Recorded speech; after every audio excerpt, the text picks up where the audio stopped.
মা বাপ তো পরে এসেছে, মা বাপ আগে নয়, স্বামী স্ত্রী আগে। এই মেশিনটার কাছে সবাই কৃতজ্ঞ থাকবে, ছিল বলি বিশ্ব আবাদ হয়েছে। আজকে বিবিগুলোকে সব অবহেলা করে। জি, মা বাপের কথাটা না বললে আপনাদের মনে প্রশ্ন থেকে যাবে, 30 সেকেন্ডে বলে দিচ্ছি। আহাদাহুমা আও কিলাহুমা ফালা তাকুল্লাহুমা উফিন ওয়ালা তানহারহুমা ওয়াকুল্লাহুমা কাওলান কারীমা। মা বাপ ইবাদত, বাস শেষ।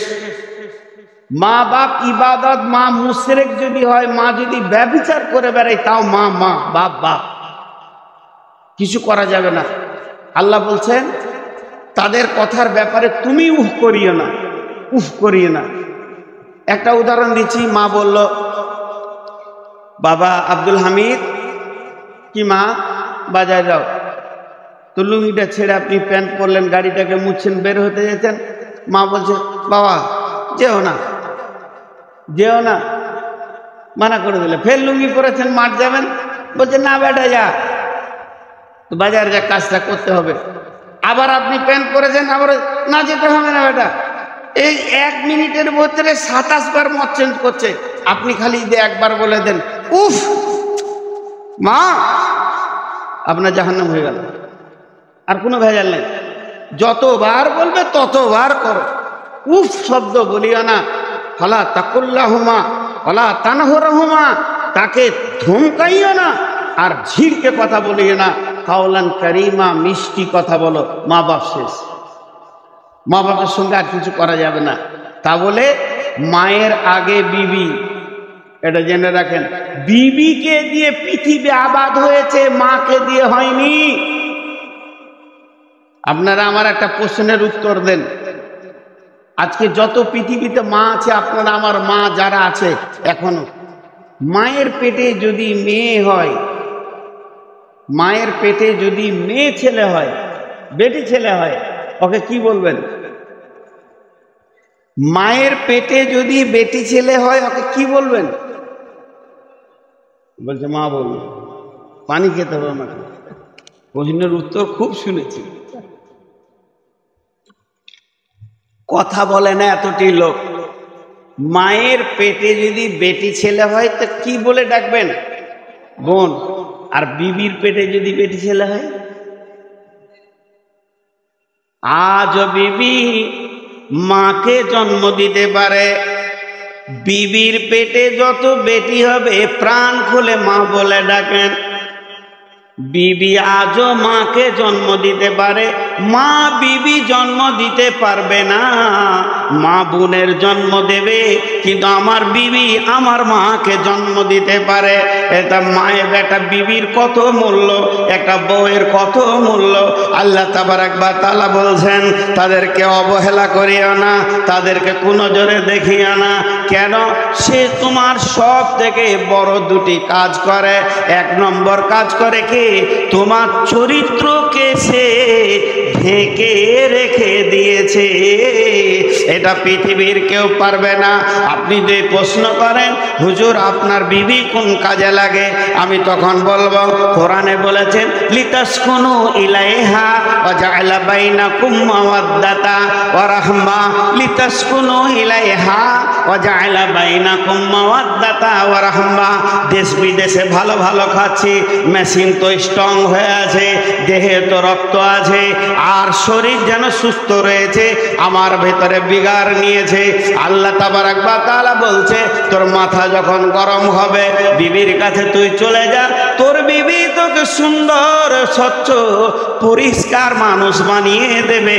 তুই আর অন্য মেয়ের কাপড় ধরে টানবি না, তোকে এত সুন্দর চরিত্রবান রাখবে। আমি 1000 বার বিবির সঙ্গে মিলবো, দেশের লোক আমাকে হুজুর বলে ডাকবে। আর একবার যদি শুনেলেন ভেলিয়ানে কোনো মেয়ের কাপড় ধরে টেনেছে, তা একটাও জুতা পায়ে থাকবে না। এই সম্মানটা আমার বাঁচিয়ে রেখেছে আমার বিবি। আমার উগ্রমতিকে ঠান্ডা করেছে। আর কি করেছে আমার বিবি? আমার মরার পর ইদা মাতাল ইনসানু ইনকাতা আনহু আমালুহু ইল্লা মিন সালাসাতিন সাদাকাতিন জারিয়াতিন আও ওয়ালাদিন সলিহিন। আমি মরে যাওয়ার পর আমার ভিটাতে যে আলো দেবে, আমার কবরে যে দোয়া করবে, 10টা টাকা টেবিলে দিয়ে বলবে আমার আব্বার জন্য দোয়া করেন, ওই সন্তানটা আমার বিবি দেয়। পৃথিবীর কেউ দেবে না। মা হারাম, বোন হারাম, এদের কাছ থেকে বাচ্চা পাওয়া যাবে না, আশা করা যাবে না। আমার বোনের কাছ থেকে আমার দুলাভাই আশা করবে, আমার মায়ের কাছ থেকে আমার বাপ আশা করবে, আমি আমার বিবির কাছ থেকে আশা করব। অতএব শুনেলেন, সব থেকে প্রয়োজন আপনার ভবিষ্যৎ বাচ্চাটা যে আপনার কোলে তুলে দেয়, আপনার রক্তে, আপনার বীর্যে, আপনার শুক্রাণুর বাচ্চাটা আপনার কোলে 9 মাস 10 দিন পেটে রেখে 2.5 বছর দুধ পান করে পেশাব পায়খানা সাফ করে যে আপনার কোলে তুলে দেয়, এরই নাম বিবি। বিবি মানে ধরার মার। এখনকার নিয়ত করেছে বিবি মানে ধরার মার। কিছু ছেলে খুব পরেজগার হয়েছে, মাকে খুশি করার জন্য বিবিকে মারে। জি, মাকে খুশি করার জন্য বিবিকে মারে, এরই নাম বিবি। বিবিকে আমাদের চিন্তা অনেক ভুল হয়। আরো কিছু কথা আছে, আপনাদের বিরক্ত লাগেনি তো? জি, আপনাদের বিরক্ত লাগেনি তো?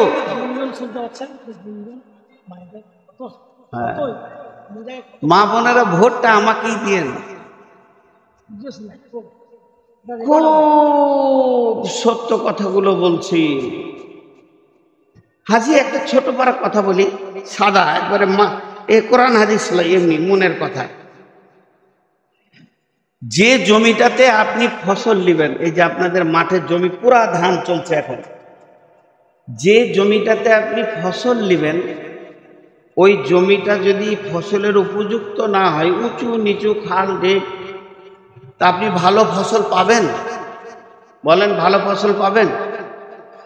আপনারা আমার সঙ্গে কথা বলেন, যেগুলো জিজ্ঞেস করবো অন্তত একটু আওয়াজ। জি ভাই, বুঝতে পারলাম না। ও কথা বুঝতে পারছেন না? আপনি যখন কোনো জমিকে রেডি করবেন যে এই জমি থেকে আলু নিব, এই জমি থেকে গম নিব, এই জমি থেকে ধান নিব, তার উপযুক্ত জমিটাকে বানাতে হবে। ওই জমিটা যদি খারাপ হয়, ফসল ভালো হবে? হবে না। জমিটাকে আগে মজবুত করে রাখতে হবে, ঘেরে ঘুরে কোনো দিক থেকে যেন পানি না ঢুকে যায়। যেহেতু আমি আলু নিব, আলুর মতো ওকে মাটি করতে হবে, 5 বার 7 বার চাষ দিয়ে আলু বাড়বে ভিতরে, মাটির ভিতরে, মাটি যেন সরে যায়, মাটি যেন নরম থাকে, এরকম চিন্তা ভাবনা করতে হবে, তাহলে আপনি আলু পাবেন। এবার আপনি উত্তর দেন আমার একটা কথার, বুঝতে পারলে বলবেন, না বুঝতে পারলে আমি আপনার উঠে বলবেন আপনার কথা বুঝতে পারিনি, আমি খুশি হব। আমি বুঝাতে এসছি, আপনি বুঝবেন না, তাহলে আমার আশা মানে হয় না। এবার একটা কথা বলি, আপনি এখানে স্করপিও নিয়ে বেরিয়ে যাচ্ছেন, ভেলিয়ান যাচ্ছেন, আমি আপনার মসজিদে ইমাম, জিজ্ঞেস করছি ভাই কোথা চললেন? আপনি বলেন মেয়ে দেখতে। মেয়ে, মেয়ে, প্রথম বললেন মেয়ে। মেয়েটা কদিন মেয়ে থাকবে?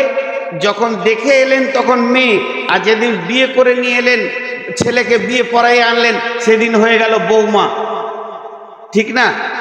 আর মেয়ে বলবেন না, এটা কে? এটা আমার বৌমা। এই বৌমা, বউ একটা শব্দ, মা দুটো শব্দ বলছেন আপনি এখন, যেহেতু ওর পেটে আপনি হননি, এজন্য বলছেন বৌমা। এই বৌমাটা কতদিন থাকবে? 1 বছর। ওর পেটে একটা হয়ে গেলে এই বংশের মা, ওর পেটে একটা বাচ্চা হয়ে গেলে ও এই বংশের মা, আর বৌমা নয়। তাহলে এই মেয়েটি যখন আপনি বিয়ে দিলেন, বেটার বিয়ে দেওয়ার পর মেয়েটাকে বাড়িতে নিয়ে এলেন, বাড়িতে নিয়ে এসে আপনি নিয়ত করেছেন এর কাছ থেকে ভালো সন্তান নিব, খারাপ সন্তান নিব না। কোনো গার্জেন চাই না যে আমার বউ মায়ের পেটে চোর, লুচ্চা, লম্পট, দাগাবাজ, খুন খারাপিওয়ালা ছেলে তৈরি হোক। সবাই চায় যে মৌলানা হোক, মুফতি হোক, ডাক্তার হোক, মাস্টার হোক, ইঞ্জিনিয়ার হোক, ভালো ছেলে হোক, এইটা যদি আপনার চিন্তা থাকে তাহলে ওইটা তো জমি, ওইটা তো আপনাকে দেবে ফসলটা, আপনার বেটি আপনাকে দেবে না। বেটি বেরিয়ে চলে যাবে, সে তার জামাইয়ের ঘরে, আপনার বিয়ের ঘরে প্রোডাক্ট দেবে। বউটা আপনার ঘরে কি দেবে? ডাক্তার দেবে, ইঞ্জিনিয়ার দেবে, মাস্টার দেবে, মৌলানা দেবে, মুফতি দেবে, বক্তা দেবে, মুহাদ্দিস দেবে। ভালো ছেলে আপনি খোঁজ করছেন, তাহলে ওই মেয়েটাকে মানসিক শান্তিতে রাখতে হবে। মানসিক ডিপ্রেশনে যদি ভুগে, একদিক থেকে শ্বশুর বকবে, একদিক থেকে শাশুড়ি খ্যাচ করে কথা বলবে, ননদরা একদিক থেকে বলবে, একদিক থেকে দেওর বলবে, ও যদি র্যাগিংয়ের মধ্যে থাকে, ওর কাছ থেকে ভালো ছেলে পাওয়া সম্ভব নয়। ওই মেয়েটাকে আপনাকে ঘেরে রাখতে হবে সব, তুমি যেন মানসিক কষ্ট না পায়। এমন অবস্থা, পেটে প্রেগনেন্ট আছে, স্বামী অত্যাচার করছে তার উপর। জি, ওইটা আল্লাহ বলছেন। এবার আল্লাহ বলছেন, শোনো, মেয়েটিকে আমি পুরুষকে দেখছি উগ্র যৌবন, মেয়েদেরকে দিয়েছি চাপা যৌবন। আল্লাহ নবী বলছেন, আল্লাহ নবী বলছেন, ইকতানিম খামসান কাবলা খামসিন, শাবাবাকা কাবলা হারামিকা, সিহাতিকা কাবলা সুকুমিকা, গিনাকা কাবলা ফাকারিকা, ফারাগাকা কাবলা সুহলিকা। এই পৃথিবীতে 5টা জিনিস একবার পাবে, 2বার পাবে না। ওই জিনিসগুলো বড় খেয়াল করে রাখবে যেন হাতছাড়া না হয়ে যায়। যৌবন একবার পাবে, 2বার পাবে না। মাল একবার পাবে, 2বার পাবে না। সুস্থতা একবার পাবে, 2বার পাবে না। সময় একবার পাবে, 2বার পাবে না। মত একবার হবে, 2বার হবে না।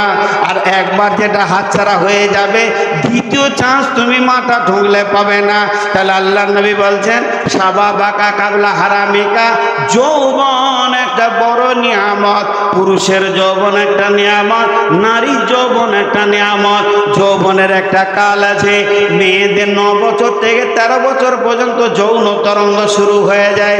পুরুষের 12 বছর থেকে 14 বছর পর্যন্ত যৌন তরঙ্গ তার মধ্যে এসে যায়। চলতে চলতে চলতে মেয়েদের 42-45 বছরে যৌন চেতনা হারিয়ে যায়। যত তাড়াতাড়ি আসে, যত তাড়াতাড়ি চলে যায়। আর পুরুষদের 60-65 পর্যন্ত থাকে, তারপরে তার যৌন চেতনা চলে যায়। এই মধ্যখানে যে যৌবনটা তোমাদেরকে কেন দিলাম, আমি আল্লাহ যৌবনটা তোমাদেরকে দিয়েছি। পুরুষ তার উপর যৌবনের হেফাজত করবে, মেয়ে তার চাপা যৌবনের হেফাজত করবে। এবার আল্লাহ তাবারাক ওয়া তাআলা বলছেন, হে পুরুষ, তোমাকে আমি উগ্রমতি দিয়েছি। আমি জানি তোমার ভিতরে উগ্রমতি আছে, এটা আমি আল্লাহ বানিয়েছি। এটা যদি না থাকতো, কেউ নারীকে কোলে করে নিয়ে আনন্দ করে জীবন চালাতে পারত না, সারা জিন্দেগি বিবিকে মেনে নিতে পারত না। পুরুষের যৌবন যদি উগ্র না হতো, মেয়েদেরকে এত টেঁড়া বানিয়েছে, আর এত কথা বলবে, সেলাই মেশিন পর্যন্ত এদের কাছে হার মানবে। উগ্র যৌবন না থাকলে মেয়েদেরকে নিয়ে সংসার করতে পুরুষ পারত না। আল্লাহ তাবারাক ওয়া তাআলা বলছেন, তোমার যৌবনটা উগ্র। তুমি বাজারে গেছো, মার্কেটে গেছো, তুমি বাজারে গেছো, মার্কেটে গেছো, নলহাটি গেছো, লোহাপুর গেছো, ওখানে গিয়ে কারো বোনকে দেখে ফেলেছো, কারো বেবিকে দেখে ফেলেছো, কারো ভাতিজি ভাগ্নিকে দেখেছো।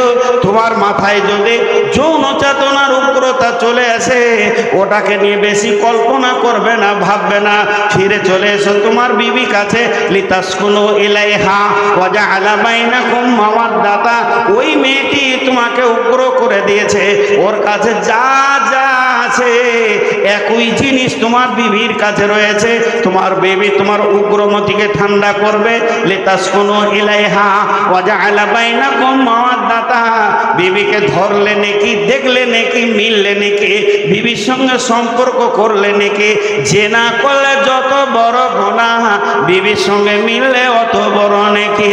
আর বিবি স্বামীর ধরাতে সারা দেবে, স্বামীর গায়ে মিলবে, চলবে ফিরবে, হাসবে, এর জন্য নেকি রয়েছে। ওই জগৎটা নেকিতে ভরপুর রয়েছে, এবং দুইজনকে আনন্দ দেবে। আল্লাহ তাবারাক ওয়া তাআলা বলছেন, তারা দুজনে কি আনন্দ পেল, তারা দুজনে কি তৃপ্তি পেল, পৃথিবীর বিজ্ঞানীরা এক কলম তোরা লিখে দে। এটা আমি আল্লাহ বানিয়েছি, এটা জান্নাতে বানিয়েছি, এটা জান্নাতে এক জায়গায় থাকবে। পৃথিবীতে স্বামী স্ত্রী যতদিন থাকবে, এরা জান্নাতের সুখ পাবে।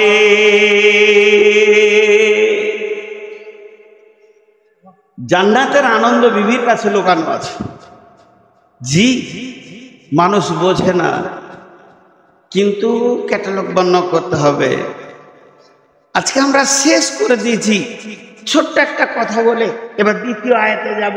যারা আমার খালামাদের হাতগুলো ধরে, আমার বয়সে যারা বড় তাদেরকে বলছি, হাত পায়ে ধরে বলছি, মাফ করে দিন। পৃথিবীতে সব থেকে বেশি নারীদেরকে কষ্ট দেয় নারীরা। আপনাদের এলাকায় আছে কিনা জানি না, কোন শ্বশুর বৌমাকে কষ্ট দেয় না, শাশুড়ি যত দেয়।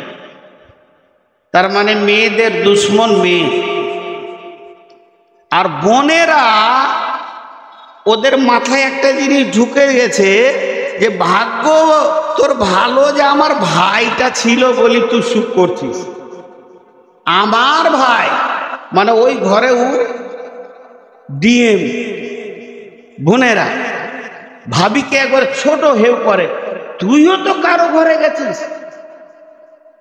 জি, আমার বাড়ির পাশের ঘটনা, আস্তাগফিরুল্লাহ, ঠিকানাটা বলেই ফেললাম।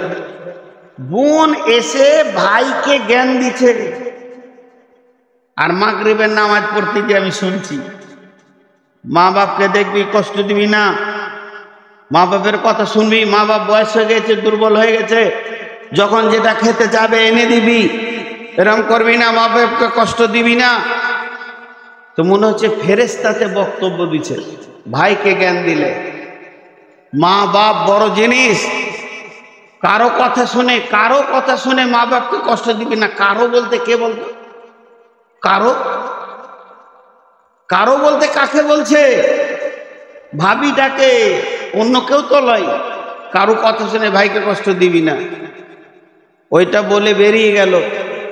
তারপরের দিন রেজাল্ট শুনছি, ওই মেয়েটা যে ভাইকে জ্ঞান দিলে তার শাশুড়িকে 3 মাস হলো উঠতে দেয়নি, বাড়ির বারান্দায় একটা ঘরে থাকতে দেয়। তার শাশুড়িকে সে 3 মাস হলো বারান্দায় উঠতে দেয়নি, ওই ধারে একটা ছোট ঘরে পড়ে আছে, খেপি ধিবনে সুদনি দুটির খাবার দেয়। আহা! আর বয়স্ক মাদের একটা বিচার আপনাদেরকে শোনাই, যদি ঠিক হয় তো ঠিক বলবেন, আর ভুল হলে বলবেন যে ভুল বললেন। সেটা কি? যদি কারো ছেলে মেয়ে একসঙ্গে বিয়ে দিয়েছেন, জি ভাই, ওদের হইচই শুরু হলো কেন? মেয়েদের কুঠি কুটে পাঠে চড়া।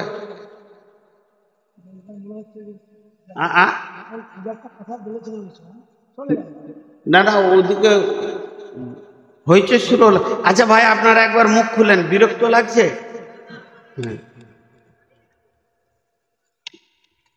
আমি সুগারের রুগী, ইনি আমার বড় ভাই, এনার কথা ফেলতে পারিনি, অনেক জালসা জবাব দিলাম, এনার কথা ফেলতে পারিনি বলে আমি এসেছি। আর ইনি অনেক ভালো মানুষ, আমার নজরে অনেক ভালো মানুষ। এনার পাঞ্চুয়াল টাইমের দিকে জ্ঞান আছে, আর এক এক জায়গায় মাথা খারাপ করে দেয়। এবার শুনেন আমার কথাটা, যদি ভুল হয়তো বলবেন ভুল, আর ঠিক হলে সবারই মুখে আমি একটা আওয়াজ শুনবো যে ঠিক বলেছেন। একই ভোজে ভাই আর বোনের বিয়ে দিল বাপ, বোনটার বিয়ে দিল ধরেন ভেলিয়ানে, ভাইটার বিয়ে দিল লোহাপুরে। তাহলে বাড়িতে দুটো, একটা বেটি একটা বেটা একসঙ্গে বিয়ে হলো, তার বিনিময়ে দুটো নতুন মানুষ পেল, একটা বৌমা পেল, একটা জামাই পেল। বুঝতে পেরেছেন কথাটা? এবার বাইদি বাই বিয়েটা হয়েছে 4-5 মাস কি 6 মাস, নতুন বিয়ে। তো বেটিটা বাপের ঘরে আছে, বউটা ওইখানে আছে, বেটিটা কোনো কাজে এসছে, এখানে আছে। তো নতুন বউ শ্বশুর বাড়িতে থাকলে জামাই তো আসবি। তো দেখা গেল ভেলিয়ান থেকে জামাই এসছে, জামাই এসে আছে, বেটি জামাই একটা রুমে আছে। বেটা গেছে মাঠে কাজ করতে, ধানের জমি দেখতে, বাপ বলেছে জমিগুলো না দেখে আসবি না। তারপরে ও ঢুকলো বেলা 11টা-12টার দিকে বাড়িতে। এই বউটার ওপরে, আপনার বেটির ওপরে জামাইয়ের যে চাহিদাটা আছে, বৌমায়ের ওপরেও তো বেটার ওই চাহিদাটা একই আছে, সেম। মাঠে কাজ করছে আর মনে করছে কখন যাব বাড়ি বিবির মুখ দেখবো, কখন যাব বাড়ি বিবির মুখ দেবো। নতুন বিয়ে, বউটাও বাড়িতে কাজ করতে মন খারাপ করে, কখন আসবে। মাঠ ছেয়ে গেছে সকালে, এখনো আসেনি। দুইজন আসে। এবারে জামাইটা ঢুকে তখন ওর বেটিটাকে নিয়ে একবার চলে গেল এইদিকে, বাজার দিয়ে ঘুরতে চলে গেল, ওই করমজি কোন দিকে চলে গেল, নলহাটি। সকালে একবার ঘুরে এলো বা 10টার সময় ঢুকলো, নাস্তা খেয়ে বলছে চল একবার লোহাপুর যাই। ফুরক করে আবার বেরিয়ে গেল লোহাপুর, দুটি হয়ে গেল। আবার একটু দুপুরে ভাত খেয়ে বলছে চল একটু দেখে আসি, আইসক্রিম খেয়ে আসি। 3বার হলো। বিকেলবেলায় বলছে আর একবার নলহাটি যাব। বেটি জামাইকে নিয়ে নলহাটি চলে গেল। তো ওর মায়ের মনটা এত খুশি হবে, পাড়াতে গিয়ে বলবে বোন তোদের দোয়া ছিল, জামাই একটা পেয়েছি, আমার বেটিকে ছাড়া কিছুই বুঝে না। দিনে 40 বার বাজার যেতে বললে 40 বার বাজার যাবে, কোনো বিরক্তি নাই। আমার জান ঠান্ডা হয়েছে, আল্লাহ আমার কপালের দিকে তাকিয়েছে, আমি ভালো বেটি জামাই পেয়েছি। এবার বৌমাটা বেটাটাকে বলছে একবার বিকেলের দিকে কাটা করিয়ে যাবেন, যে ওইখানে কিছু আনবো, স্বামী স্ত্রী ব্যাপার কিছু আনবো। আচ্ছা চলো। বিকেলবেলায় বেরিয়ে যাচ্ছে, ঠিক সন্ধ্যায় ঢুকেছে। ওই মেয়েটি 1 টিপ মেরেছে মাত্র, বেটি 5 টিপ মেরেছে, জান ঠান্ডা হয়ে গেছে। আর যে মেয়েটি 5 টিপে ওর বেটি জামাইয়ের সঙ্গে গেছে, জান ঠান্ডা হয়েছে, সেই মেয়েটি তার বেটার সঙ্গে বৌমা খালি একবার কাটা গড়িয়ে গেছে, পাড়াতে বলে বেড়াবে বউটা বেটাকে কিনে লেছে। আর কথা মানে না, মনের দুঃখ কোথা রাখবো, বেটা বউ পাগল হয়ে গেছে গো, বলে কি বলে না। এই শাশুড়ি শ্বশুরগুলো বউ মায়ের হাতে ভাত পায় না। ও যদি হতো মায়ের মতো, ও যদি বেটিটা দেখে যত আনন্দ পেল, বই মায়েরটা যদি ওই আনন্দ উপভোগ করত আর বলতো আলহামদুলিল্লাহ আমার বেটা বইয়ের মেল মহব্বত কত, এদের মহব্বত দেখে মনে হচ্ছে এরা শান্তির সংসার করবে, তাহলে ওই বৌমা কোনোদিন শাশুড়িকে ছেড়ে দিত না। এই বেইনসাফি চলছে আমাদের ভিতরে। আল্লাহ তাবারাক ওয়া তাআলা মেয়েদের ভিতরে 3টে ক্যাটালগ করেছেন। বিসমিল্লাহির রহমানির রহিম। দারাবাল্লাহু মাসালাল লিল্লাযিনা কাফারু ইমরাআতা নূহ ওয়া ইমরাআতা লূতিন কানাতা তাহতা আবদাইনি মিন ইবাদিনা সালিহাইনি ফাখানাতাহুমা ফালাম ইউগনিয়া আনহুমা মিনাল্লাহি শাইআ ওয়া কিলা দুখুলান নারা মা'আদ দাখিলিন।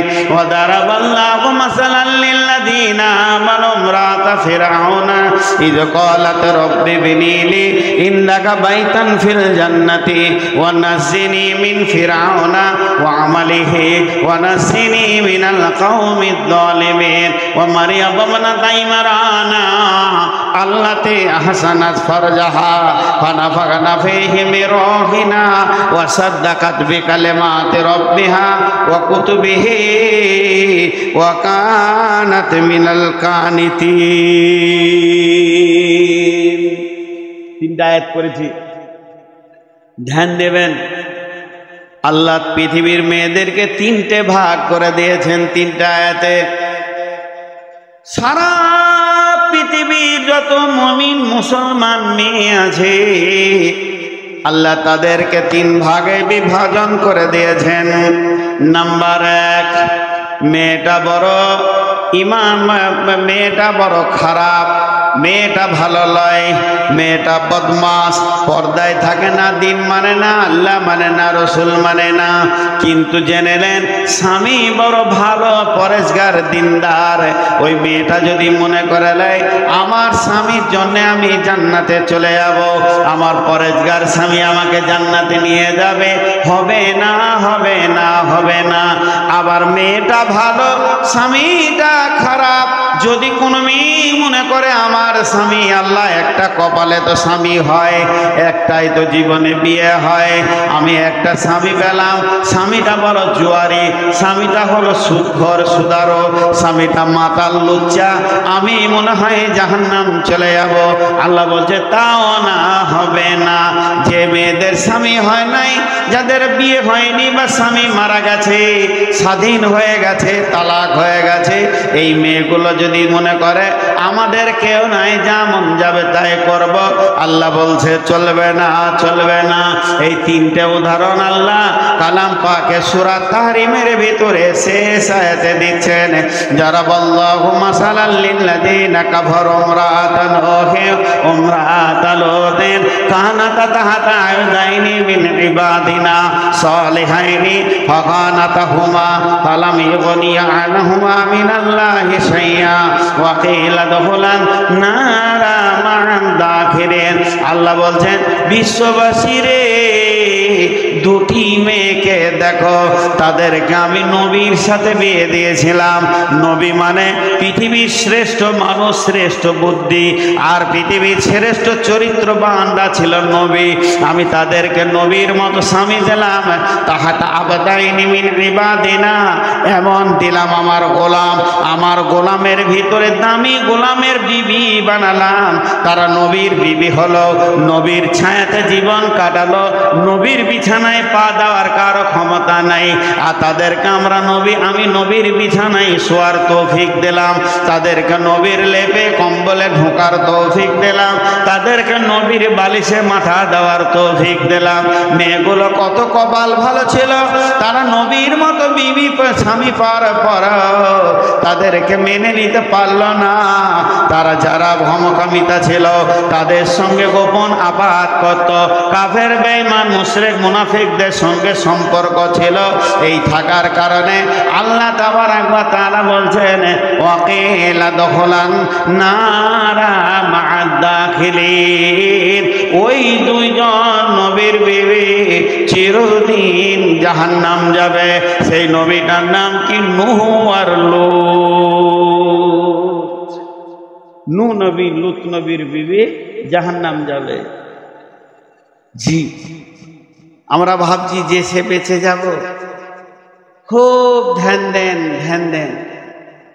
ওয়ান আয়েশা রাদিয়াল্লাহু তাআলা আনহা ওয়া হিয়া বাকাত ক্বালা রাসূলুল্লাহ সাল্লাল্লাহু আলাইহি ওয়াসাল্লাম মা ইবকিকি আয়েশা ক্বালাত যাকারতুন নারা ফাবাকাইতু ইয়া রাসূলুল্লাহ قال هل تذكرون أهلكم يوم القيامة يا رسول الله قال رسول الله صلى الله عليه وسلم ثلاثة مواتنا فلا يذكرون أحد أحدا।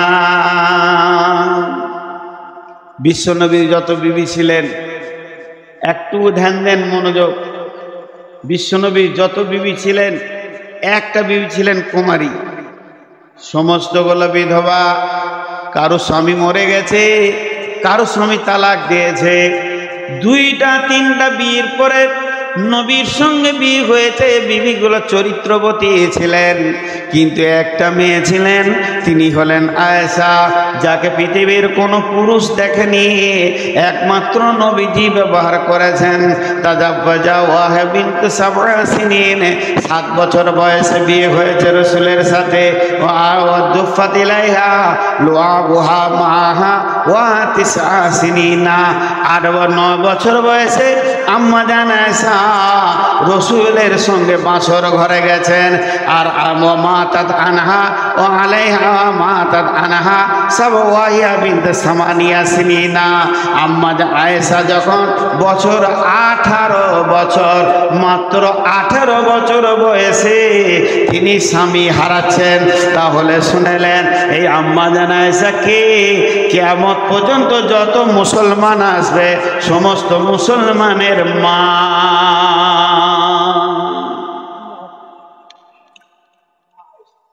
কোন সাহাবী বলেছিলেন আল্লাহ রসুলকে, ইয়া রাসূলুল্লাহ আপনি মারা গেলে আয়েশাকে বিয়ে করব। আসমান থেকে আয়াত নাজিল হয়ে গেল, নবীর বিবিরা কিয়ামত পর্যন্ত সমস্ত পুরুষের মা। এদের সঙ্গে বিয়ে হারাম। তো 18 বছর বয়সে মেয়েটা স্বামী হারালো। শুনলেন এবার মেয়েটা কোয়ালিটি। মেয়েটি নিজেই বলতেন, আল্লাহ আমাকে 5খানা সম্মানী দান করেছে, আমি 5টা সম্মানে সম্মানিত হয়েছি। আমার বৈবাহিক জীবন, রসুলের সঙ্গে আমার বিয়ে হবে, এটা পৃথিবীর মানুষের আলোচনাতে হয়নি, আসমানওয়ালা এটা আলোচনা করেছেন।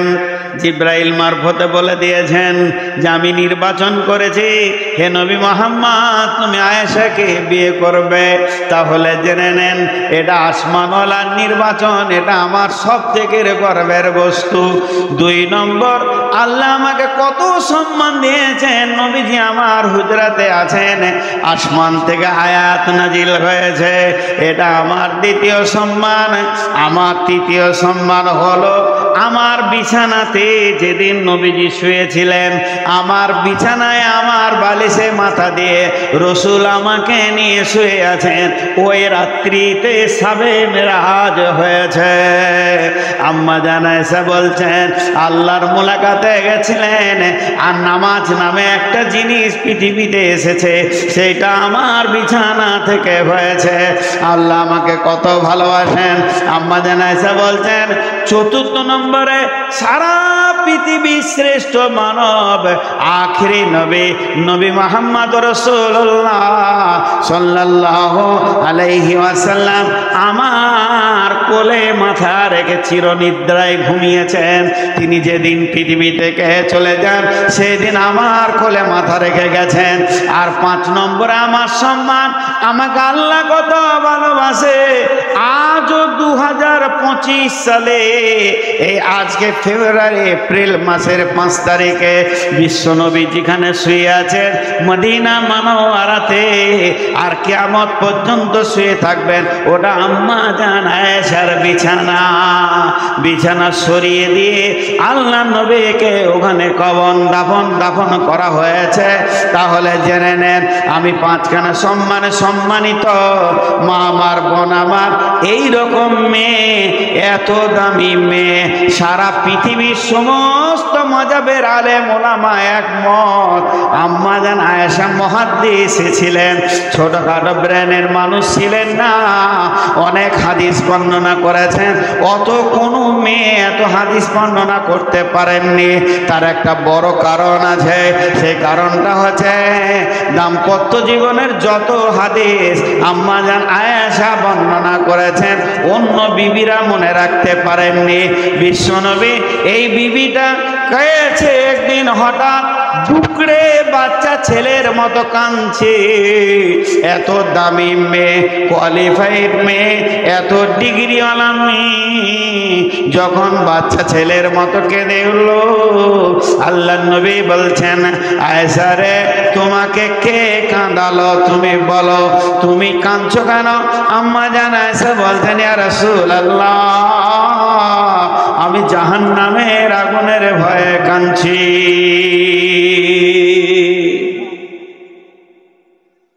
তিনটে ক্যাটালগ বলছি, ধৈর্য ধরেন। আমি যদি এখন কাঁদি তো এই কমিটির লোক বলবে আজকের জন্য আপনি আমাদের মেহমান, কি হলো কাঁদছেন কেন? বলো মেরেছে, বলছে দাঁড়ান দেখি। এই লোকটা অপমান করেছে, দাঁড়ান দেখছি আমাদের মেহমানকে কেন অপমান করবে। আর আমি যদি কাঁদতে কাঁদতে বলি জাহান্নামের ভয়ে কাঁদছি, কার বুকে এত সাহস আছে, কাঁদিয়েন না দেখছি বিষয়টা, বলবে। বিশ্ব নবী পর্যন্ত পারলেন না। আল্লাহ নবী বললেন আয়েশা কাঁদছো কেন? আম্মা জান আয়েশা বললেন আমি জাহান্নামের ভয়ে কাঁদছি। নবীজি বললেন চুপ করে দাঁড়িয়ে আছে। আবার আম্মা জান আয়েশা প্রশ্ন করলেন, কি প্রশ্ন করলেন? আম্মা জান আয়েশা একটা জিনিস লক্ষ্য করে দেখে বুঝতে পারলেন আমাকে আমার স্বামী কত ভালোবাসে, আমাকে বিশ্বনবী কত ভালোবাসে, আমাকে আমার হাবিব কত ভালোবাসে। আমি কেঁদেছি তা তিনি এসেছেন, তার মানে আমার চোখের পানি তেনার দিলকে প্রভাব করেছে, তেনাকে দুলিয়ে দিয়েছে, তেনাকে সচিয়ে দিয়েছে, তার ব্রেন কাজ করছে। এসে জিজ্ঞেস করছে এসে কাঁদছো কেন? তাহলে আমার এই কান্নাটা রসুলের জন্য কারণ হয়েছে বলে যেহেতু জিজ্ঞেস করছে উনি চুপ করে থাকতে পারতেন। তাহলে আমি একটা কথা বলি, আল্লাহর নবীকে বলছেন হাল তাজকুরুনা আলাইকুম কিয়ামতে ইয়া রাসূলুল্লাহ, ও দয়ার নবী গো আপনার কি বিবি বলে কিয়ামতের দিন মনে থাকবে নাকি? একবার বলেন, এখানে আমি দুনিয়া কাঁদলাম, আপনি এসে আমাকে জিজ্ঞেস করলেন আর আপনার কথার আমি উত্তর দিলাম, কিন্তু যেদিন কিয়ামতের দিন আসবে সেই দিন খালি কাঁদার পালা পড়ে যাবে। ওগো দয়ার নবী, ওগো আল্লাহর নবী, ওগো আখিরি নবী, আপনি একটিবার বলেন ওই দিন কি আপনার বিবি আয়েশা বলে মনে থাকবে নাকি? নবীজি হালকা করে বললেন সালাসাতা মাওয়াতিনা ফালা ইয়াযকুরুনা আহাদুন আহাদান। আয়েশা রে, তিনটে সময় এমন আসবে ওই কিয়ামতের ময়দানে, তিনটে মহড়া এমন আসবে কেউ কাউকে মনে রাখতে পারবে না। তার মানে নবীজি বলছেন আমিও মনে রাখতে পারবো না। একটা হলো যখন দাড়ি পালা ওজন করে বলা হবে দুনিয়াবাসী রে নিজে নিজে আমল নিয়ে এসো, আমি আল্লাহ তোমাদের গুনাহ নেকিকে ওজন করব। মানুষ বিভ্রান্তি হয়ে কেউ কাউকে মনে রাখতে পারবে না। 2 নম্বর জায়গাটা হলো যখন ডান হাতে বাঁ হাতে সার্টিফিকেট দেওয়া হবে কেউ কাউকে মনে রাখতে পারবে না। আর 3 নম্বর জায়গা হলো যখন জাহান্নামের মুখে পুলসে রাত রাখা হবে, দৃশ্যটা দেখে কেউ কাউকে মনে রাখতে পারবে না। তার মানে আমি বলতে চাইছি বিশ্ব নবী যদি আয়েশাকে জবাব দেয় আপনার স্বামী যত বড়ই আল্লাহর ওলি হোক না কেন কিয়ামতের দিন কোনো কাজে আসবে না।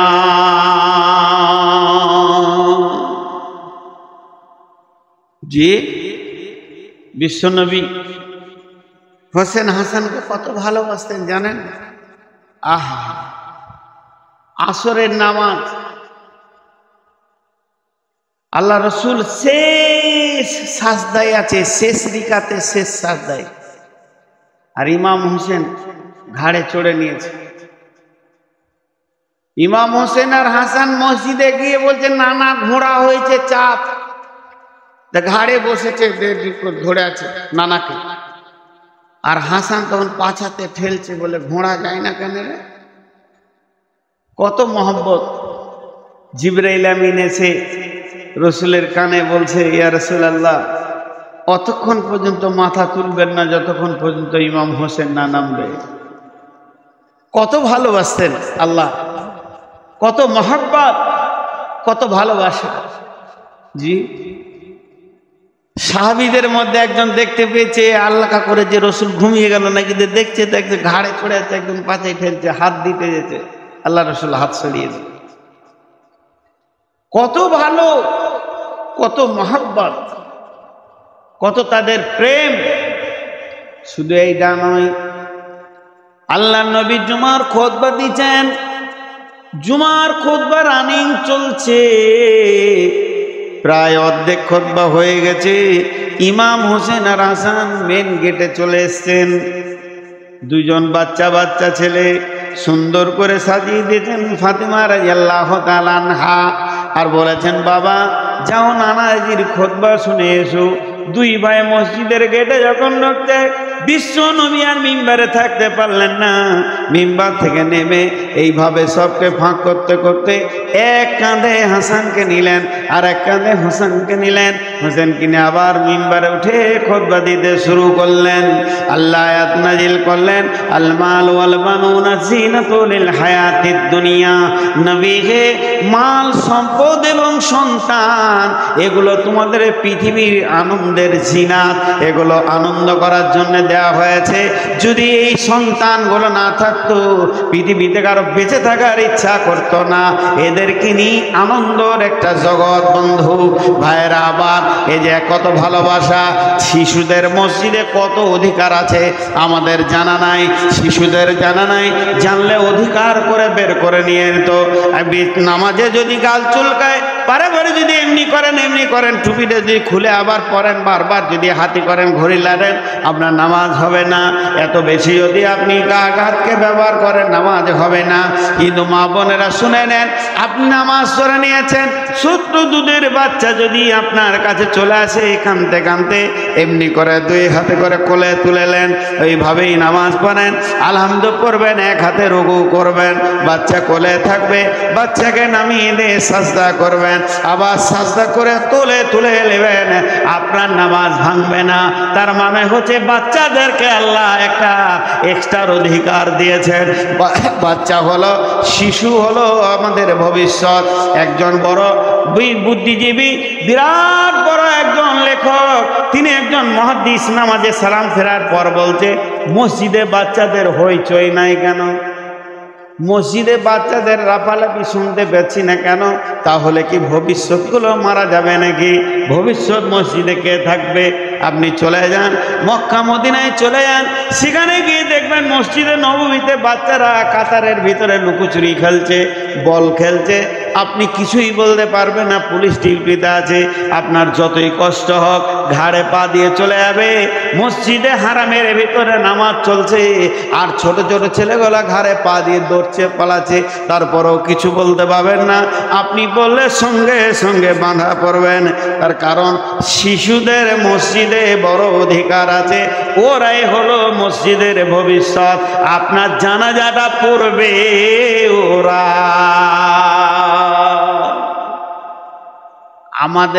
আপনাদের এলাকায় আছে কিনা জানি না, ৭৭ চুহে খাকে বিল্ডিনে হাজ করছেনি, সারা জীবন লুটারি, বদমাস, জুয়ো, তাস আর মদ গাঁজা খেয়ে ৮৬ বছর বয়সে মসজিদ ঢুকেছে, তোবাতিল্লা করে ঢুকেছি, বাপ ভালো কথা।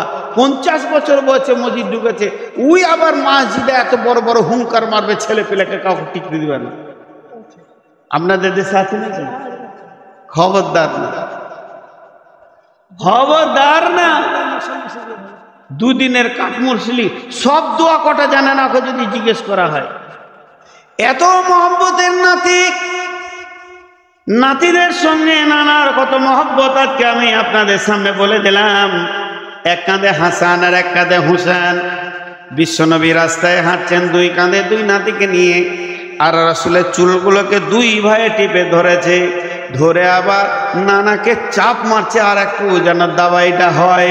দুইজন এমনি করে লাফালাফি করছে। হযরত উমর বলছেন, কি সুন্দর সওয়ারি তোমাদের। ওই দুইজনকে বলতে, হাসান হোসেনকে, তোমরা কি সুন্দর সওয়ারিতে চেপেছো।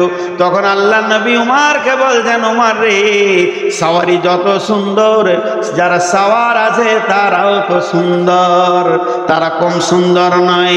আল্লাহ নবী বলেছেন, যে জান্নাতে হাসান হোসেন যাবে না, সেই জান্নাত মারাবে না। এত মহব্বতের জিনিস। শুধু তাই নয়, মা ফাতেমাকে নবীজি কত ভালোবাসতেন, ফাতেমাকে আম্মু বলে ডাকতেন। কোথাও গেলে ফাতেমাকে শেষকালে দেখা করতেন, সফর থেকে ফিরলে ফাতেমাকে প্রথম দেখা করতেন। ফাতেমা রসুলের মায়ের জায়গা দখল করেছিলেন। যেদিন উটের ভুঁড়ি চাপিয়ে দেওয়া হয়, ফাতেমা দৌড়ে গিয়ে রসুলের মাথা থেকে নামিয়েছিলেন, হুঙ্কার দিয়েছিলেন। ফাতেমা আম্মাজান খাদিজা যেদিন পৃথিবী থেকে চলে যায়, বিশ্ব নবী নয়ন ভরে কেঁদেছিলেন, খাদিজার কথা বলেননি। সেই দিন ফাতেমা বলেছিলেন, আব্বা আপনার পাশে পাশে আমি থাকবো, আব্বা কাঁদার কোনো কারণ নাই। কিন্তু সূরা কাফের ভিতরে একটা আয়াত নাজিল হলো, কুল মা কুনতু বিদআম মিনার রাসূল। আল্লাহ রসুলকে বলছেন, হে রসুল, তুমি কোনো নতুন রসুল নও, তোমার আগে আমি ১.৫ লক্ষ নবীকে কম বেশি পার করে দিয়েছি। ১,২৪,০০০ কম বেশি ১.৫ লক্ষ, এতগুলো নবীকে কোনো নির্দিষ্ট হিসাব নাই, আমি লাখ নবীকে পার করে দিয়েছি। তুমি তো শেষ নবী, কত নবীকে ক্ষয় করলাম, কত নবীকে পৃথিবী থেকে বিদায় দিলাম, তুমি আমার চোখে শেষ নবী। অতএব তুমি মনে করিও না এক্সট্রা ফ্যাসিলিটি তোমার জন্য রয়েছে। তোমার আহালকে ডেকে বলো, ফাতেমাকে, হাসানকে, হুসেনকে, আলীকে ডেকে বলে দাও, এ মা ফাতেমা, নিজের আমলে তৈরি হও। কিয়ামতের দিন নবীর বিটি ফাতেমা বলে কোনো কনসিডার করা হবে না, সেই দিন ছাড়বে না। ভাই হাসান রে, পৃথিবীতে মহব্বত, পৃথিবীতে আনন্দ, কিয়ামতের দিন নিজের আমলের ময়দানে দাঁড়াতে হবে। অতএব প্রথম যে আয়াতটা আপনাদের সামনে পড়েছি, যারা আল্লাহু মাসালাল লিল্লাযিনা কাফারু ইমরাআত নূহ ওয়া ইমরাআত লূতিন কানাতা তাহতা আবদাইনি মিন ইবাদিনা সালিহাইনি ফাকানাতাহুমা ফালাম ইগনিয়া আনহুমা মিনাল্লাহি শাইআ ওয়া কিলা দুখুলান নারা মা'আদ দাখিলিন। বিশ্ববাসীরে, পৃথিবীর বুকে দুইটি নবীর বিবি, হযরত নূহ আলাইহিস সালামের বিবি আর হযরত লূত আলাইহিস সালামের বিবি, মা আমার, বোন আমার, বেটি আমার, এরা চিরদিন জাহান্নামে যাবে। নবী হয়েও নিজের বিবিকে বাঁচাতে পারবে না।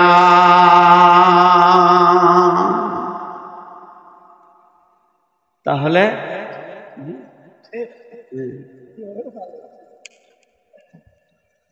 মাঝে ছোট্ট করে একটা কথা আপনাদের সামনে বলছি, আপনারা দুঃখ নিয়েন না। পরবর্তীকালে আরো কথা বলবো, আর দুটো আয়াতের তাফসীর করবো ইনশাআল্লাহ। আমি অনেক বড় রোগী, যারা বসে আছেন আর উঠিয়েন না, অনেকে চলে গেল। দুটি আয়াতের তাফসীর একটা করলাম, আর দুটো আয়াত আছে চটচট করে দেব। মাঝে একটা কথা আপনাদেরকে এলান করছি যে আমি এই জালসার ফাঁকে ফাঁকে নিজে একটা ট্রাভেলস করেছি, যেটাতে মানুষকে মক্কা মদিনা আমি সাথে যেয়ে নিয়ে যাই। মক্কা মদিনা লাখো লোক বেরিয়ে গেছে, চলে আয় আমার সঙ্গে, চলে আয় আমার সঙ্গে। ৭৫,০০০, ৮০,০০০, যে যেমন পারছে ডাক মারছে, হাত মারছে, লোক হুর হুর করে তাদের পেছনে দৌড়ছে। এখনকার মানুষ ২০ টাকা কম পেলে ওই দিকেই দৌড়বে, ২০০ টাকা কম পেলে, ১,০০০ টাকা কম পেলে ওই দিকেই দৌড়বে। এটা বিজনেসে পরিণত হয়ে গেছে, সেবাতে নয়। তবে আল্লাহকে সাক্ষী রেখে বলছি, ওই মক্কা মদিনার মাটিতে আমি যাদেরকে নিয়ে যাই তাদেরকে আমি বিজনেস করি না, তাদেরকে সেবা দিই। জেদ্দা থেকে শুরু হয়, কেন এসেছি, কেন কাবাতে আমি পৌঁছালাম, কাবাতে কে পৌঁছেছিল আগে, আল্লাহ আমাকে নিয়ে এলো কেন, এর উপরে আয়াত দিয়ে আমি কথা বলতে থাকি। মানুষের জ্ঞান বিবেক খুলে চোখের পানিতে কাঁদে, হ্যাঁ সত্যি তো তাই। তারপরে মক্কাতে যাওয়ার পর মক্কা কোথায় কি, কোন ঘটনা, কোনটা আরাফাত, কোনটা মিনা, কোনটা মুজদালিফা, কোনা কোথা কি আমল আছে, সেগুলো আমি নিজে বর্ণনা রাখি। অতএব এর একটা আলাদা স্বাদ পাবেন। সে মক্কা থেকে যখন মদিনা যায়, তার পথিমধ্যে যে কথাগুলো আছে, রসুল কিভাবে হিজরত করেছেন, কিভাবে কোন দিকে গেছেন, কিভাবে মদিনা পৌঁছালো, তার কথা আমি রাখি এবং মদিনারও কথা রাখি। অনেকে লিখে দিচ্ছে অভিজ্ঞ আলেম দিয়ে গাইড করানো হবে। দেখেছি শুধু মক্কা মদিনার ভিতরে ছেড়ে দিয়ে চলে আসে। আমি তো গেছি ওই অভিজ্ঞ আলেমদের সাথে। এক অভিজ্ঞ আলেম বলছে, বাসটা মদিনা ঢুকছে, সবাই সালাত ও সালাম করো, ইয়া নবী সালাম আলাইকা শুরু করে দিলে। বুঝি মানুষ বুঝে না যে এটা কোন ক্লাসের, কোন জাতির আলেম, এটা বুঝে না। আমি বসে আছি, বলছে মৌলানা উঠেন, ইয়া নবী সালাম আলাইকা বলেন। তুই বল, দু কলম আমি পড়ে এসি, তোর মতো আমি অত পাগলা লই যে এরকম ইয়া নবী সালাম আলাইকা বলতে হবে। তো ভালোভাবে ঠিক মতো যদি করতে চান উমরা বা হজ, আমার সাথে যোগাযোগ করেন, আমার নম্বরে যোগাযোগ করেন, আমার বড় ভাইয়ের সঙ্গে যোগাযোগ করেন। এইটুকু আপনাদের সামনে আমি বলে গেলাম, কারণ আপনারা আমার সঙ্গে চলেন, এই ভাষাটা বলছি। এরপরে টাকা পয়সার কথা বলবেন, ৭৫,০০০ নিচে, ৮০,০০০ নিচে, ৮৫, ৯০, ১ লাখ, ১,১০,০০০ চলছে দুনিয়াতে। কিন্তু ১,১০,০০০ যে লোকটা যাবে, ৭৫,০০০ যে লোকটা যাবে, ওর মতো ফেসিলিটি পাবে না। পরিষ্কার কথা, কাছে থাকবে, ভালো খাবে। আমি বলছি আপনাদেরকে ভালো খেতে দিব না। অনেকে লেখছে ভালো ভালো খাবার আমি দিব না, নুন দিয়ে ভাত দিব। আমি বলছি বিছানা দিব না, চাদর পেরে গামছা পেরে শুবেন। কিন্তু চলেন, আপনাকে আমি মক্কা মদিনার আসল ইতিহাসগুলো দেব, লাভ হবে। আমার ট্রাভেলসে এই বছরে যেটা আমি কোরবানির পরে যাব, সফর করব, এই এপ্রিল মাসের ভিতরে যদি কেউ পাসপোর্ট দেয়, এপ্রিল আর মের ১৫ পর্যন্ত, তার বেশি করা যাবে না। এপ্রিল আর মের ১৫ পর্যন্ত পাসপোর্ট আর টাকা দেয়, ১ লাখের প্যাকেজটা ৯০,০০০ নিয়ে যাব ইনশাআল্লাহ। 75,000 আছে, চলে যান আমি বলবো। কিন্তু ওখানে গিয়ে যখন ঠকবেন আপনি তখন ওই এজেন্টকে গাল দিয়েন না, অল্প টাকা দিয়েছেন বহু দূরে আপনাকে রাখবে। কিন্তু আমার সঙ্গে চলেন, আমি যেমনটি মানুষ আপনারা ভাবছেন আপনাদের সঙ্গে কথা বলছি, সেম ওখানে গিয়ে সার্ভিস পাবেন। 1 লাখের প্যাকেজটা 90,000-এ নিয়ে যাব মের 15 পর্যন্ত টাকা পাসপোর্ট দিলে। এবার মের 15 পর থেকে দিলে ওই প্যাকেজেই যারা যাবে 1 লাখ লাগবে, কারণ আমি টিকিটটা এটাই সস্তা পাচ্ছি, ওইটা টিকিটটা সস্তায় পাবো না। আগে থেকে টিকিটটা আমি বুকিং দিলে সস্তায় পাচ্ছি। আমি প্লেনের সঙ্গে কথা বলেছি, কথা চলছে, আর ওই দিকে গেলে তখন আমাকে তৎকাল হবে। আবার যদি জোয়ার 3 দিন আগে যেতে চান তাহলে তৎকাল চার্জ 25,000 টাকা লেগে যাবে, হিসাব একটা আছে। তো মের 15 তারিখ পর্যন্ত, এপ্রিল মে 15 তারিখ পর্যন্ত পাসপোর্টের টাকা যদি জমা দিতে পারেন তো ইনশাআল্লাহ 1 লাখের প্যাকেজটা 90,000-এ আপনাকে সফর করাবো। আমার কথা বলা শেষ। 2 নম্বর আয়াত, وَضَرَبَ اللَّهُ مَثَلًا لِّلَّذِينَ آمَنُوا امْرَأَتَ فِرْعَوْنَ إِذْ قَالَتْ رَبِّ ابْنِ عِندَكَ بَيْتًا فِي الْجَنَّةِ وَنَجِّنِي مِنْ فِرْعَوْنَ وَعَمَلِهِ وَنَجِّنِي مِنَ الْقَوْمِ الظَّالِمِينَ। এখন প্রথম আয়াতে যেটা আপনাদেরকে দেখালাম, স্বামীগুলো ভালো, বিবিগুলো খারাপ, তাই জাহান্নাম চলে গেল। এবার স্বামীটা খারাপ, বিবিটা ভালো। তার কারণ পৃথিবীর যত জালেম এসেছে আজ পর্যন্ত, আর এরপরে যত জালেম আসবে ফেরাউনের মতো কেউ জালেম হবে না। কোরআনে যাকে জালেম ঘোষণা করা হয়েছে, এ বেঈমান সারাদিন আল্লাহর বিরোধিতা করেছে আর রাত্রিবেলায় আল্লাহর কাছে কান্ত। এ বেঈমান জানার পরেও বেঈমানি করেছে, আর এই ফেরাউনের মতো জালেম কেউ নাই। কিন্তু আল্লাহ বলছে, ও পৃথিবীর মেয়েরা, ও মহিলারা, তোমার স্বামীটা তো ফেরাউন নয়। তোমার স্বামী যদি সুদখোর হয়, তোমার স্বামী যদি জুয়ারি হয়, তোমার স্বামী যদি লুচ্চা হয়, তোমার স্বামী যদি লুটেরা হয়, তোমার স্বামী যদি বেঈমানি করে দাড়ি মেরে নিয়ে এসে তোমাকে খায়, তার কোনো চিন্তা নাই। কারণ ফেরাউনের বিবি আসিয়া চিরদিন জান্নাতে থাকবে। ফেরাউনের বিবি যদি আসিয়া জান্নাতে যেতে পারে, তুমি সুদারোর বিবি কেন জান্নাতে যাবে না? তুমি মাতালের বউ কেন জান্নাতে যাবে না? তুমি নিজেকে কোনোদিন হতাশা করিও না, হতাশায় ভোগবে না। তুমি নিজেকে তৈরি করো, আমলকে তৈরি করো, আখিরাতকে তৈরি করো। ওই আসিয়ার মানসিক শারীরিক যখন অত্যাচার হতে লাগলো, ফেরাউনের একটা দাবি, তুমি আমাকে আল্লাহ বলো। আসিয়া বলল, শুনে নাও, আল্লাহ বলবো না, স্বামী হিসেবে যত যা করার আছে আমি করব, কিন্তু আমার আল্লাহ এক। এবার শারীরিক অত্যাচার করতে করতে বাড়ি থেকে বের হয়ে নিয়ে এলো। শেষ অত্যাচার হলো, তার 4টা হাত পায়ে টান করে বেঁধে দেওয়া হলো, আর মাঝে নিটে কাঁচকে ভেঙে বিছিয়ে দিয়ে আসিয়াকে শুইয়ে দেওয়া হলো। গোটা শরীর মেতে ক্ষত বিক্ষত করে দিয়েছে, এত মার দিয়েছে, শরীর কেটে ক্ষত বিক্ষত হয়ে গেছে। এবার আসিয়াকে শুইয়ে দিয়ে কয়েকটা সৈন্যকে একটা বিরাট বড় পাথরটা ছেড়ে দিলে মাটির সঙ্গে মিশে যাবে, কয়েকটা সৈন্য ধরে আছে। ফেরাউন বলছে, আসিয়া রে, একটি বার দেখলে তোর মত কত ভয়ানক হবে, তুই এখন আল্লাহ বলেলে। কিন্তু এসে আসিয়া না, আমার আল্লাহ এক, আমি কাউকে আল্লাহ বলতে পারবো না, তিনি আমার আল্লাহ, যিনি আমার রব। তারপরে 2 চাঁদ আর বলছে, তোকে এটা শেষ চাঁদ দিচ্ছি, আল্লাহ বলবি কিনা? হযরত আসিয়া কি বললেন? কোরআনে চলে এসেছে, আসিয়া বলতে শুরু করলেন, রব্বি বিনিলি ইনদাকা বাইতান ফিল জান্নাতি ওয়া নাজ্জিনি মিন ফিরআউনা ওয়া আমালিহি ওয়া নাজ্জিনি মিনাল কওমিজ যালিমিন। আল্লাহ, রব্বি বিনিলি ইনদাকা বাইতান ফিল জান্নাতে, হে আমার রব, তোমার জান্নাতের ভিতরে আমার ঘরকে বানিয়ে দাও। আর কি করো? ওয়া নাজ্জিনি মিন ফিরআউনা ওয়া আমালিহি, এই ফেরাউন বেঈমান আর বদ চরিত্রওয়ালা স্বামী থেকে আমাকে নাজাত দিয়ে দাও। আল্লাহ, তুমি নাজাত দিয়ে দাও। আর কি করো? ওয়া নাজ্জিনি মিনাল কওমিজ যালিমিন, জালেম বংশে আমি বউ হয়ে গেছি, গোটা বংশটা হলো জালেম। ফেরাউনকে আল্লাহ বলে, আল্লাহ তুমি এখান থেকে আমাকে বাঁচাও। আল্লাহ গোটা আসমানকে আসিয়ার জন্য কুদরতি ক্ষমতাতে এমন করে দিলেন, জান্নাতের দরজা দেখিয়েছিলেন আর বলেছেন, আসিয়া রে, তোমার জন্য আমার জান্নাতের দরজা খোলা আছে। পাথরটা ছেড়ে দিল, আসিয়া চিরদিনের জন্য জান্নাতি হয়ে চলে গেল। বিশ্বনবী বলেছিলেন, আমি মেরাজের রাত্রিতে বেগম রুমাইসাকে জান্নাতে দেখেছি, জান্নাতের ভিতরে উজু করছে। আসিয়াকে জান্নাতের ভিতরে পাওয়া গেছে, তিনি জান্নাতি মেয়ে, জান্নাতে চলে গেছে।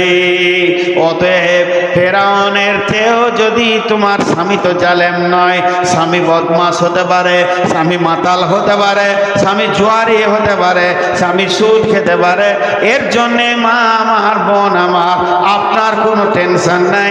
আল্লাহ স্বামীর জন্য আপনাকে জাহান্নাম দেবে না।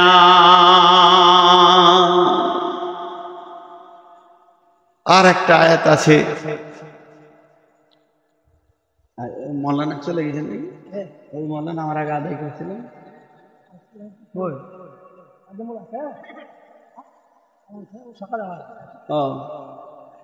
জি, 12টা বেজে গেল। আর একটা আয়াতের তর্জমা করে আজকের মতো সমাপনী দিব ইনশাআল্লাহ। হ্যাঁ, 100। এবার যারা যুবতী মেয়ে, মানে যাদের স্বামী নাই, তারা কি করবে? আহা, ওরা ভাবছে আল্লাহ হয়তো আমাদেরকে দিয়ে বিচার করতে পারবে না। আল্লাহ বলছে, শোন, বিসমিল্লাহির রহমানির রহিম, ওয়া মারিয়াম ইবনাতা ইমরানা আল্লাতী আহসানাত ফারজাহা ফানাফাকনা ফীহি মির রূহিনা ওয়া সাদ্দাকাত বিকালিমাতি রাব্বিহা ওয়া কুতুবিহি ওয়া কানাত মিনাল কানিতিন। পৃথিবীতে একটা যুবতী নারী আছে যাকে জীবনেও কোনো পুরুষ গায়ে হাত দেয়নি। একটা এমন মেয়ে আছে যাকে কোনো পুরুষ ওর গায়ে হাত দেয়নি, ভাই বাপ ছাড়া। সেই মেয়েটার নাম কোরআনে এসেছে, তার নামে একটা সূরাও আছে, মেয়েটার নাম হলো মারিয়াম। আল্লাহ বলছেন, যুবতীর দল, যত যুবতী আছো আমার বিটি, সমস্ত যুবতীদেরকে বলছি, আল্লাহ বলছে তোমাদের জন্য আমি মারিয়ামকে রেডি করে রেখেছি। সে এমন একজন মহিলা ছিল, তার গায়ে কোনো পুরুষ হাত দেয়নি। একটা কথা 3 বার বলবো, আল্লাতী হাসানাত ফারজাহা, আল্লাতী হাসানাত ফারজাহা, আল্লাতী হাসানাত ফারজাহা। এর বাংলা একদম দিতে পারবো না, হালকা করে দিচ্ছি। মেয়েদের শরমগাকে, মেয়েদের শরমগাকে, স্ত্রীলিঙ্গকে ফারজে বলা হয়।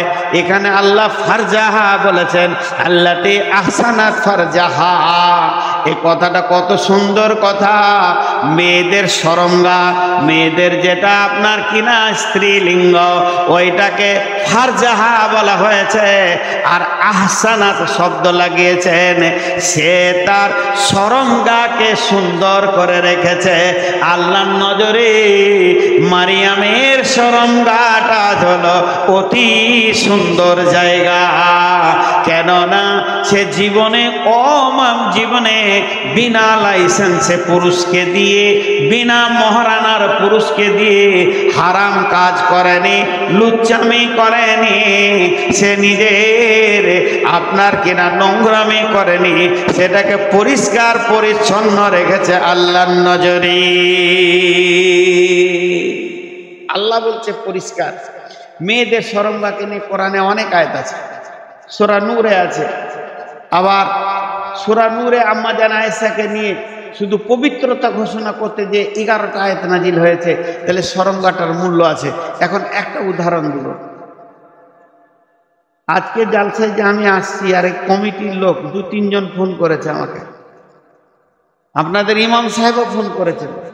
এই ফোন করা দেখে একটা আগ্রহ বুঝছি যে আমাকে কত ভালোবাসে। নেটওয়ার্কে খারাপের কারণে ভালো কথা হচ্ছিল না। তো যদি আমি বলতাম যে আমার সঙ্গে 2টো লোক যাচ্ছে, আমি ড্রাইভার 2টো লোক, খুশি হয়েছেন, এনারা ঠিক জায়গায় রেখেছেন, ড্রেস করতে দিয়েছেন, খাওয়ার ভালো, সব ভালো। আমি যদি বলতাম যে আমার সঙ্গে মক্কা মদিনার ইমাম আছে, তাহলে থাকার জায়গাটা আরো উন্নত হতো, হতে কি হতো না? কমিটির লোক বলতো যত টাকা লাগে ভালো জায়গায় রাখবো, কিন্তু যদি বলি কালু ডাকাত আছে, থাকতে দিবেন ভালো জায়গায়? ঢুকতেই দিবে না। গায়ের শেষে 4টা লাঠি নিয়ে লোক দাঁড়িয়ে থাকবে, বল তোর জালসা শুনবো না, এখান থেকে তুই ডাকাত নিয়ে যা। কেন এই কথাটা বললাম? চলার পথে আমি সফর করছি, কিছুক্ষণ থাকবো, লোক যেমন হবে সেই রকম জায়গায় থাকবে। আমি লম্বা সফর করছি, বাড়ি থেকে শিলিগুড়ি চললাম, আমি আমাইপুর এসছি, 1 ঘন্টা 2 ঘন্টা থাকবো, যে লোকটা থাকবে এখানে ওই লোকটা যেমন দামি হবে, থাকার জায়গা তেমন দামি হবে, এইটা বলতে চাইছি। তাহলে শুনেলেন, এই পৃথিবীতে যত মানুষ আছে, এই পৃথিবীতে যত মানুষ আছে, মায়ের পেটে রেহমের ভিতরে কিছুক্ষণ তাদেরকে থাকতে হয়। তাহলে ওই জায়গাটা যত পরিষ্কার হবে, তত দামি বাচ্চা মায়ের পেটে থাকবে। আর জায়গাটা যদি আমার বোন, আমার বেটি অনুলুচ্চাকে দিয়ে খারাপ করে দেয়, ওই মেয়েটি কোনো দিন আশা করবে না আমার পেটে একটা দামি বাচ্চা আসুক। তার কারণ শুনেলেন, জায়গা সে নোংরা করে দিয়েছে, এর জন্য তার কাছে খারাপ ছাড়া ভালো সন্তান আসবে না। তাই কিয়ামতের সব থেকে বড় আলামত হচ্ছে কাসরাতু জিনা, জিনা বেড়ে যাবে। আল্লাহ রসুল বলছেন, লা তাকুমুস সাআতু ফিল আরদি হাত্তা ইউকালা আল্লাহ, ততদিন পর্যন্ত কিয়ামত হবে না যতদিন পর্যন্ত একটা আল্লাহওয়ালা পৃথিবীর বুকে থাকবে। তাহলে আল্লাহওয়ালা থাকবে কতক্ষণ? যতদিন আমের গাছ থাকবে ততদিন আম থাকবে, একটাও আমের গাছ না থাকলে আম থাকবে না। তেমনি যতদিন আল্লাহওয়ালি মেয়ে থাকবে, সতীত্বের গ্যারান্টি দেওয়া মেয়ে থাকবে যে আমার গায়ে কেউ হাত দেয়নি, ততদিন আল্লাহওয়ালার আসার রাস্তাটা থাকবে। আর মেয়েদের সতীত্ব যখন শেষ হয়ে যাবে, তখন আল্লাহওয়ালা আশাও শেষ হয়ে যাবে। রসুলের জামানায় ছিল জেনা করা কঠিন, বিয়ে করা আসান। সকালে বিয়ে, সন্ধ্যায় বিয়ে, আচানক বিয়ে হয়ে গেছে, কিন্তু জেনা করা কঠিন ছিল। রসুলের জামানায় জেনা করা কঠিন, বিয়ে করা আসান। আর এই জামানাটা এমন একটি জামানা, ব্যভিচার করা আসান কিন্তু বিয়ে করা কঠিন। অতএব ভাইরে আমার, মা আমার, ও আমার বেটির দল, লুচ্চাকে দিয়ে শরমগা নষ্ট করিও না। ও সাদ্দাকাত বিকালিমাতি রাব্বানা ফাকু উমারি বাংনাতা ইমরানা আল্লাতি আহসানাত ফারজাহা ফানাফাকনা ফীহি মির রূহিনা ওয়া সাদ্দাকাত বিকালিমাতি রাব্বিহা ওয়া কুতুবিহি ওয়া কানাত মিনাল কানিতিন। আল্লাহ ওই মারিয়ামের গোসলখানাতে জিবরাইলকে পাঠালো। জিবরাইল আমিন গিয়ে একটা সুন্দর যুবকের রূপ ধরে দাঁড়িয়ে আছে। মারিয়াম বলছে, তোমার কাছ থেকে আমি পানা চাইছি, হে আমার রব, এই যুবক থেকে আমাকে পানা দাও। জিবরাইল বলছে, মারিয়াম রে, আমি কোনো পুরুষ নয়, মানুষ নয়, আমি আল্লাহর ফেরেশতা, মানুষের রূপ ধরে এসেছি। আমার কোনো সেক্স নাই, আমার কোনো সেকশন নাই নারী পুরুষের। অতএব আমি তোমাকে সুর ফুঁকে দিব। জিবরাইল ফুঁকে দিলে আর মারিয়াম ডেলিভারি হয়ে গেল। মারিয়াম বলল, আমি লজ্জা রাখবো কোথা, কাকে মুখ দেখাবো? আল্লাহর হুকুম হলো, মারিয়াম তুমি মুখ বন্ধ করে নাও, তোমার ইজ্জত বাড়ানোওয়ালা আল্লাহ। মারিয়াম মুখ বন্ধ করে নিলেন। পৃথিবীতে 3-4টা শিশু বাচ্চা অবস্থায় কথা বলেছেন, একবারে জন্ম নিয়ে কথা বলেছেন। মারিয়াম কোলে ছেলে নিয়ে গায়ে হাঁটছে। লোক বলছে, মারিয়াম ছেলের বাপকে, এটা কেমন করে হলো? তোকে তো জানতাম বড় নেককার। সঙ্গে সঙ্গে মারিয়াম কথা বন্ধ করে দিয়েছে। হযরত ঈসা আলাইহিস সালাম জবান খুলে বলছে, আমার মাকে কেউ দোষ দিবে না, আমি হলাম আল্লাহর নবী ঈসা রূহুল্লাহ।